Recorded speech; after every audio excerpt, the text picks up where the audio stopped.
ఏనాయనా ఇదే వస్తా ఉండా.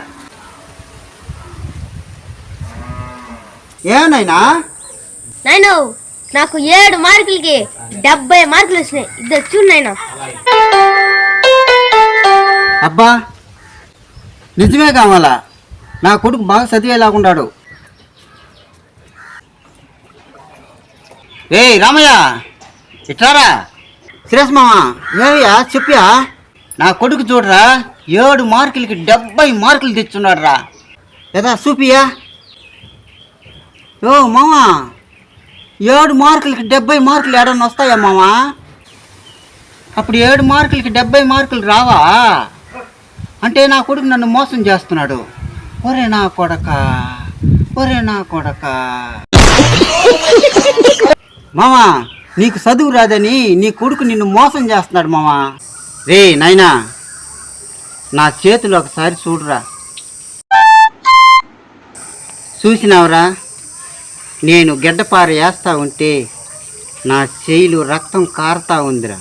మీరు ఎవరి కాడ చేయి చాచకూడదని కూలి పని చేసి కష్టపడి కాపాడుతున్నాను రా. నేను చదువుకోలేదు, నువ్వన్నా చదువుకొని గొప్పోడవుతావని నేను అనుకుంటున్నాను రా. నువ్వు నన్నే ఏమారిస్తున్నావు నాయనా. నాయనా మంది రెక్కాడితే కానీ డొక్కాడిని పేదరికం రా మంది. అర్థం చేసుకో నాయనా.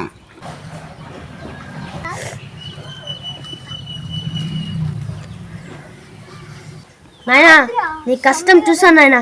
బాగా చదువుకొని నీ పేరు గొప్ప స్థాయికి నిలబడతాను నాయనా. సురేష్ పనికొచ్చి పని చేయకుంటే ఏంద్రా మాటలు అక్కడ? ఏదన్నా ఉంటే ఇంట్లో పోయి మాట్లాడుకుంటారా.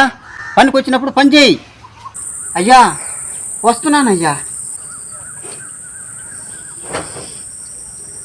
నాయనా నా కష్టం అర్థం చేసుకోరా. అన్నం తినేసి చదువుకో పో. ఫ్రెండ్స్ మీకోసం నేను కష్టపడి వీడియోలు చేస్తున్నాను. మన తంగపుర ఛానల్ని సబ్స్క్రైబ్ చేయండి, లైక్ చేయండి ఫ్రెండ్స్ ప్లీజ్.